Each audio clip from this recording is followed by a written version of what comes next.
আমরা কিছু change already শুরু করেছি, আমরা আরও কিছু চেঞ্জ শুরু করে দিয়ে যেতে চাই। কালচারাল টুল যেগুলো কথা বলছিলাম আমরা, সিনেমা, গান, পেইন্টিং, হোয়াটএভার, সো এগুলো দিয়ে আমরা হয়তো আমাদের মধ্যে উই ক্যান এনকারেজ আওয়ারসেলভস, যে আমরা আমাদের মধ্যে এক ধরনের নতুন বোধ জন্ম দিতে পারি। কারণ আমরা যে কোনো ভালো গান শোনার পরে দেখবেন যে ওই গানটা শোনার আগের মানুষ এবং গানটা শোনার পরের মানুষ আপনি কিন্তু এক না। মানে এই একটা ভালো গান, একটা সিনেমা কিন্তু আমাদেরকে বদলে দেয়, এবং প্রতিদিনই আমরা এরকম পরিবর্তনের ভেতর দিয়ে যাই।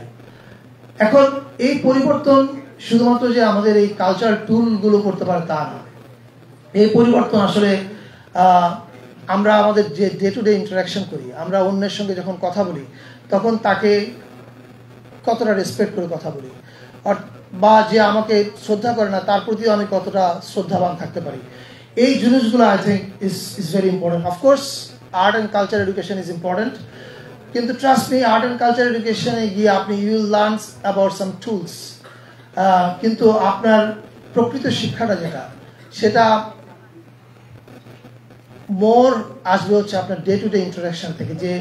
যে মানুষটা আপনার মতো না, যে মানুষটা আপনার মতো চিন্তা করে না, তাকে আপনি কিভাবে ডিল করছেন। কারণ যে আপনার মতো, যে আপনাকে ভালোবাসে, তাকে তো আপনি খুব নাইসলি ডিল করবেন, কিন্তু যে আপনাকে ভালোবাসে না, যে আপনার মতো না, যে আপনার মতো চিন্তা করে না, তাকে আপনি কিভাবে ডিল করছেন, এটার উপর নির্ভর করে আসলে আমরা কালচারালি কতটা এনরিচ হচ্ছি। আই হোপ বাংলাদেশের তরুণীরা এই জুলাইতে যেই স্পিরিট দেখিয়েছে আমাদেরকে, এই স্পিরিট আমাদেরকে আশা দেয় যে সামনে আমরা যে নতুন বাংলাদেশটা তৈরি করবো, আমরা মানে আপনারা তৈরি করবেন, আমাদের তো বয়স হয়ে গেছে, যেই দেশটা আমরা তৈরি করবো সবাই মিলে, সেই দেশটাতে এই আন্ডারস্ট্যান্ডিংটা থাকবে, এই কালচারাল ব্রিজটা আমরা রক্ষা করবো, এবং সেই ব্রিজটার মূল মন্ত্র হবে যে আমার মতো না, আমি তাকেও রেসপেক্ট করতে চাই।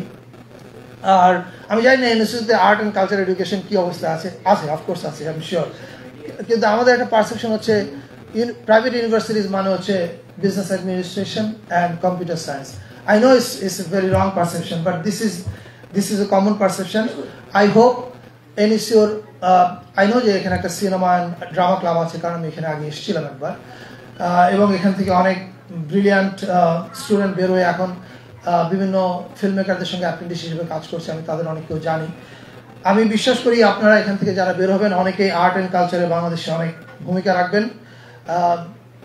এবং আজ থেকে 10-15 বছর পরে আপনারা এখানে আপনাদেরই প্রতিষ্ঠানে এসে বক্তৃতা দিবেন as a distinguished film maker, distinguished musician or writer or whoever, minister বা অ্যাডভাইজারের কথা আমি বললাম না, because I think minister by advisor is not a big post. I mean, filmmaker or painter or artist or whoever. I think this is much bigger a capacity than what minister and advisor can do. আর এখানে একজন বলছিলেন হচ্ছে যে আমাদের আলিশা বলছিল যে আমাদের কাছে অনেক প্রত্যাশা, too much to do but too little time. That is the problem we have in our hand. কিন্তু আমরা যেটা করতে চাই যে আমরা কিছু চেঞ্জ অলরেডি শুরু করেছি, আমরা আরও কিছু চেঞ্জ শুরু করে দিয়ে যেতে চাই, এই আশায় যে whoever gets elected in the next election, they will come and continue what we are doing. কিন্তু the biggest thing কালচার সেক্টরে যেটা করা দরকার সেটা হচ্ছে এই যে কালচারাল ইন্ডাস্ট্রি ডেভেলপমেন্ট এবং দেখাশোনা করার কথা মিনিস্ট্রি অফ কালচারের, কিন্তু our allocation of business is strange. So for example, film is not under my ministry, OTT is not under my ministry, entertainment television channels are not under my ministry.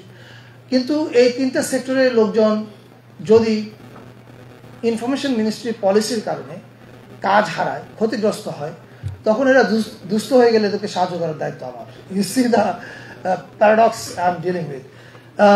তবে আমরা আশা করি আমরা যাওয়ার আগে এরকম একটা পলিসি ক্যাবিনেটে পাশ করে যেতে পারবো, যেটা হয়তো পরের গভর্নমেন্ট এসে পার্লামেন্টে পাশ করতে হবে, যেখানে এই অ্যালোকেশন অফ বিজনেসের যে স্ট্রেঞ্জনেসটা আছে এটা আমরা অ্যাভয়েড করতে পারবো, এবং আমরা এন্টায়ার কালচার ইন্ডাস্ট্রিকে একটা আমব্রেলার নিচে আনতে পারবো, যাতে it becomes easier for us to formulate policy. কারণ এখন ইনফরমেশন মিনিস্ট্রি একটা পলিসি নিলে তার জন্য এক্সিকিউট করা ডিফিকাল্ট হয়ে যায়, কারণ সব কিছু তার আন্ডারে নাই। আবার মিনিস্ট্রি অফ কালচারের জন্য ইট বিকামস ডিফিকাল্ট বিকজ সব কিছু আমাদের আন্ডারে নাই। সো এরকম পলিসি লেভেলে কিছু চেঞ্জ আমরা করে যেতে পারবো, এই আশায় যে পরের গভর্নমেন্ট এসে ওই চেঞ্জগুলোর উপরে they will be able to build. এবং আমাদের culture industry, we all know that আমরা একটা ভেরি ডিফিকাল্ট অবস্থার মধ্যে আছি। আমাদের cinema industry is going through a big change, paradigm shift, I would say. Our OTT industry is just growing. Our music industry is facing a lot of trouble.